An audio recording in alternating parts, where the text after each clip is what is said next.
Bonjour à tous, Ghislain Larochelle, Imo Facile. Il me fait plaisir de répondre à vos questions aujourd'hui. Pour les gens qui sont sur YouTube, les questions viennent du Facebook imofacile.ca. Allez vous inscrire, vous allez pouvoir poser vos questions vous aussi. Première question, Guillaume Letourneau. Est-ce vrai que lors de l'achat d'un immeuble, la prime SCHL est déductible d'impôt de l'ordre de 20 % par année, échelonné sur 5 ans? Comment on appelle ça, Guillaume? On appelle ça un gain, une dépense en capital. Donc, oui, c'est déductible sur 5 ans. Ce n'est pas une dépense déductible dans l'année. Pablo, combien de temps est-il préférable d'attendre suite à l'achat d'un immeuble pour utiliser sa plus-value comme mise de fonds pour une nouvelle acquisition? Normalement, si tu y vas avec les banques régulières, il faut que tu attendes 1 an avant d'être capable de refinancer ou de terminer ton financement pour pouvoir prendre ta plus-value et aller investir ailleurs. Ça, c'est la base. C'est sûr, si tu achètes cash ou tu achètes avec un prêteur privé, cette règle-là ne tient plus. Daniel, un peu en lien avec la question précédente, si on veut prendre l'équité sur un immeuble avant la fin de son terme de 5 ans, donc une hypothèque avec un terme de 5 ans, est-ce que c'est comme un refinancement, on doit payer une pénalité? Normalement, non, Daniel, parce que quand tu vas aller chercher de l'équité à l'intérieur sur ton immeuble, la banque devrait, en théorie, ne pas te facturer de pénalité parce que tu augmentes ton hypothèque, donc ils font plus d'argent avec toi. Est-ce que c'est toutes les banques qui vont réfléchir comme ça? Ça dépend de qui tu es, c'est quoi ton lien. Ta situation, je veux dire, mais normalement, il ne devrait pas avoir de pénalité. Mais dans le contrat, c'est marqué que oui, mais normalement, il n'en facture pas. Steve, existe-t-il un logiciel comptable que je peux gérer chaque immeuble de façon indépendante, mais relié à un contremaître, car c'est un seul compte de banque? Chez Imo Facile, on utilise Simple Comptable. Simple Comptable est notre système de comptabilité et à l'intérieur, on a un compte de banque et on gère par projet. Et chacun des projets est un immeuble à revenu. Et qu'est-ce qu'on peut aller chercher aussi? Il y a plusieurs autres. Proprio Expert, qu'on peut aller trouver. Expert. Et il y en a un autre aussi que vous pouvez utiliser qui s'appelle Laurent.ca. Et pour ceux-là qui écoutent cette vidéo-là, il y a un essai 30 jours gratuit. Vous devez rentrer en lettres majuscules lorsque vous voulez avoir votre 30 jours. Imo Facile 16.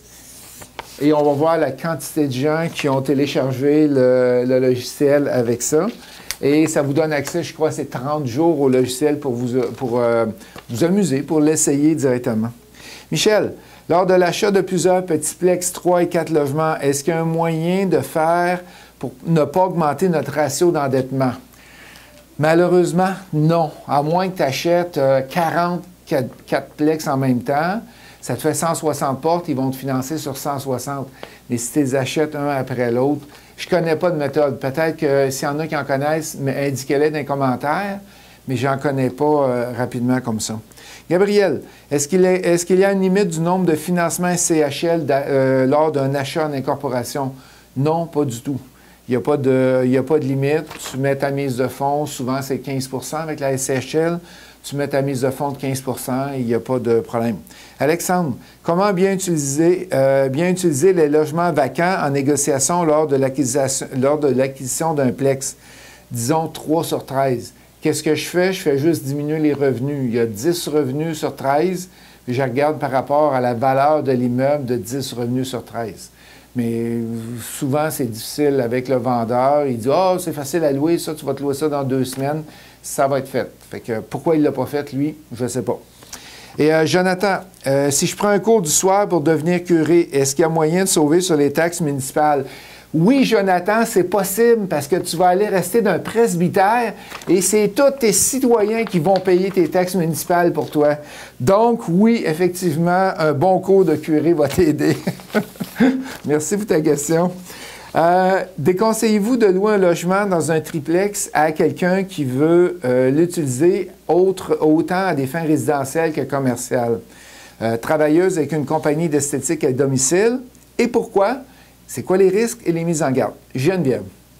Première chose que tu dois faire, tu dois aller voir à la ville. C'est quoi le zonage qui est permis dans ce type d'immeuble-là? Souvent, le commercial ne sera pas permis dans le résidentiel. Les garderies peuvent être permis, mais esthétique à domicile, je ne suis pas certain. Fait que ça, il faut regarder ça. Il y a des professionnels comme un comptable qui vont permettre à maison. Qu'est-ce qu'il faut que tu te poses aussi comme question? Zonage est correct. Est-ce que tu veux avoir les gens qui vont circuler dans la bâtisse, pas jour et nuit, là, mais le jour puis le soir? Est-ce que c'est une grosse activité? Est-ce que ça va déranger tes autres locataires? Tu vas perdre tes locataires? Est-ce que ta locataire est au-dessus de toutes les autres ou est au premier plancher? Fait que c'est toutes des questions à se poser. Est-ce que ça peut nuire aux autres locataires et si ça respecte le zonage directement?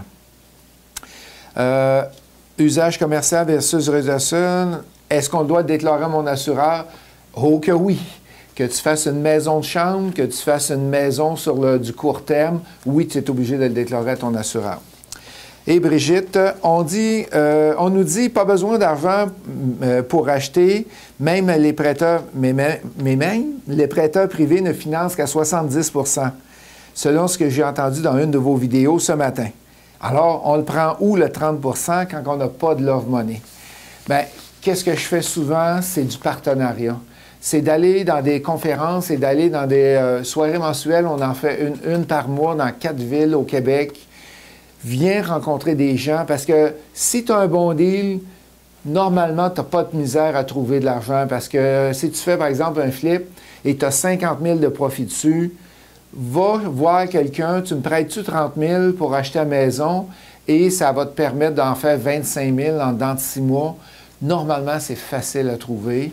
Il faut être dans les bons réseaux et c'est sûr que dans les formations, si tu suis des formations, tu vas être capable aussi de trouver des gens qui veulent investir en immobilier, qui vont comprendre qu'est-ce que tu fais. Fait que merci beaucoup et à la semaine prochaine.